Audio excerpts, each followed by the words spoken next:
It can't be fudged in a sentence. This is the hardest form of money we've ever seen. It's a total system of money too, which is very unique, and no other money has that.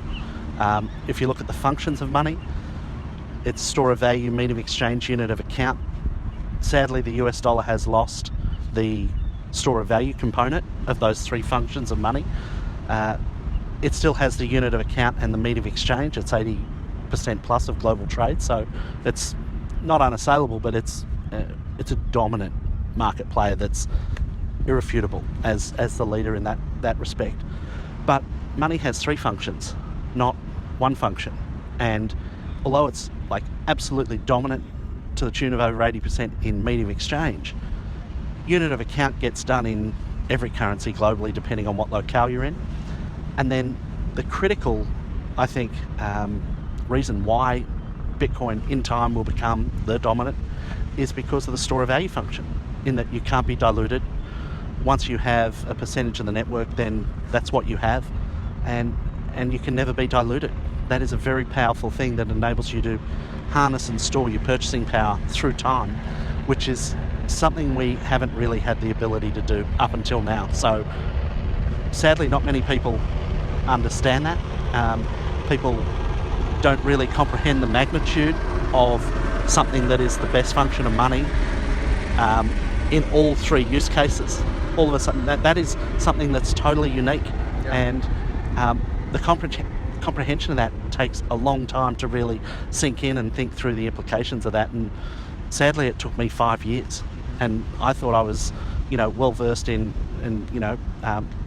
trained, have a living in working in and around finance, but it still took me an enormous amount of time to really comprehend the magnitude of what this is. So it's going to be great. We're just so early to that, and this is where I think what's really valuable is having these conversations to hopefully get that message to more people that there is so much more here than we can even possibly understand at this point in time.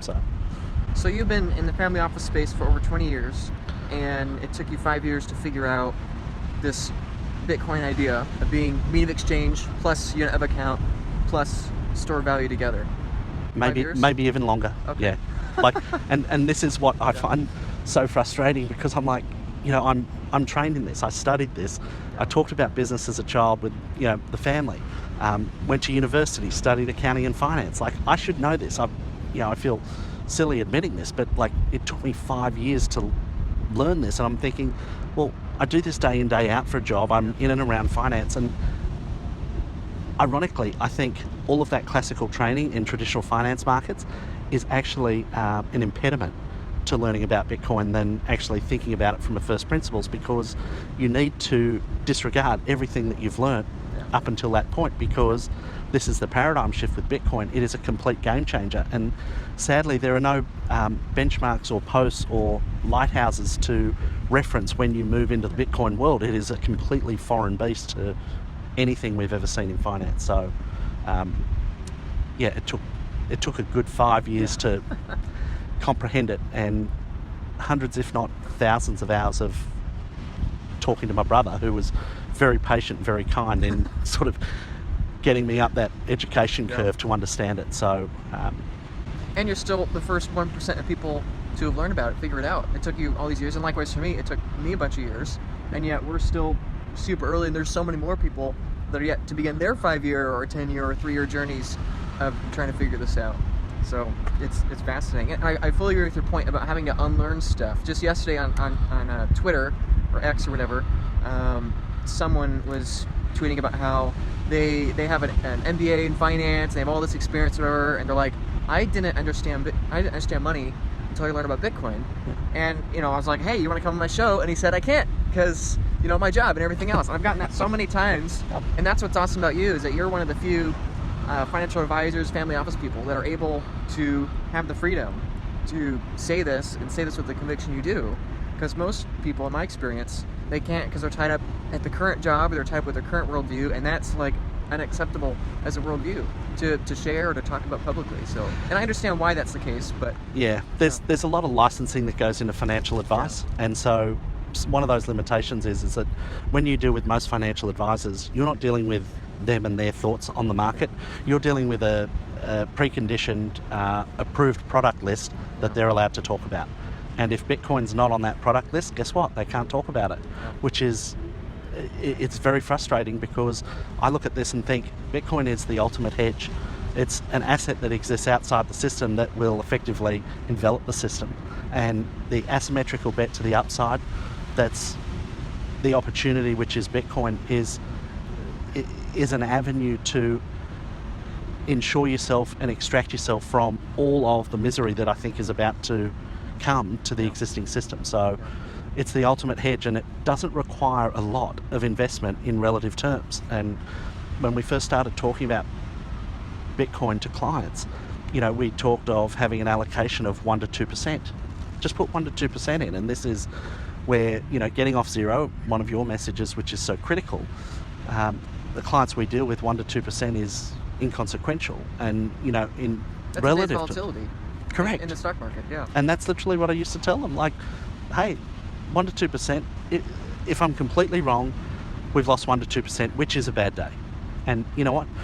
Bad days coming up with the volatility we've got are probably going to look like, 4 or 5%. So maybe we need to up that allocation of 4 to 5%. Yeah.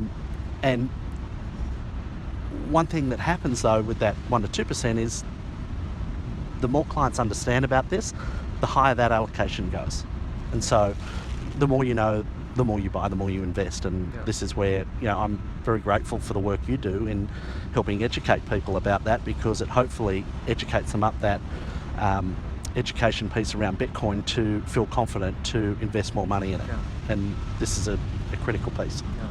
I think that's one of the things people miss about me, a hyperbole, and you, a hyperbole, is that I think people often think that we're claiming this is the end of the dollar, we're going to have hyperinflation in 3 years or whatever, like these kinds of bold claims. I think people come to those conclusions when in reality, both you and me, my message is not go all in right now. My message is get off zero, with the understanding that there's a non-zero probability that this Bitcoin orange future occurs where it absorbs everything, and so in light of that, where number one, there's that huge opportunity ahead, and number two, there's this big threat to the existing system simultaneously, then that's where getting off zero with the 1, 2, 5, whatever percent allocation makes perfect sense to me, because it's both this asymmetric bet to the upside and this hedge simultaneously in one thing, in one storing of value. So. And this is where some of the conversations we have with clients don't really look at the full investing picture when thinking about Bitcoin. They see Bitcoin and say, no, not interested, don't want to talk about it. And it's like, well, let's go through the gamut of investment options that we've got out there and have a look at what that future looks like, because investing really needs to take place. It's never in isolation. You're not making investments in isolation. It's all relative. It's all an opportunity cost of what you could be investing in. And this is where, when you basically view the field of what are the available investments, you've got bond markets about to implode, exceptionally dangerous at the moment, I think, to look at or invest in. The 60-40 portfolio, that's nowhere these days. I think there is a time and a place for bonds. Now might not be the right place or right time. Well, the 25-year now has greater losses than Bitcoin and the 2008 equity crash here in the U.S. I don't know if you knew that or not, but no, isn't that crazy? It's wild, and this is where those bond markets are so huge. Like, just in the last, say, 12 months from January to January, there was nearly a 30% loss in long-term bonds. And I look at this and I think, long-term bonds must be, I would have thought somewhere between $50 to $100 trillion. And you look at that capital destruction in that 1 year period of time, you've chewed up somewhere between $15 to $30 trillion of value, never to come back. Yes, you might get a bit of it, but... Or we print the difference. That's exactly what's going to happen. And this is the problem. You've got the Federal Reserve stepping in to basically make the banks solvent. And I look at this and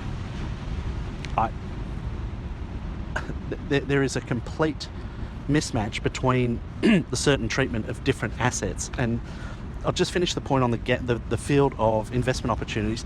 Bonds are really hard outside of maybe short-term bonds. It looks, quite tough. Property, I don't like the look of commercial real estate. It looks like there's some hefty valuations and a lot of air between what it's priced at and what it really is valued at. You look at, residential housing. I think with rates going through the roof, that market's now absolutely locked and needs rates to drop to create some fluidity in that market and get price discovery. And then you look at the stock market. You've got the bond market going, capitulating, or it feels like that right now, and the stock market's oblivious, which tells me, like, who's right in this picture. It's a fascinating take, and you look at those things relative to Bitcoin, it's like a 2% allocation.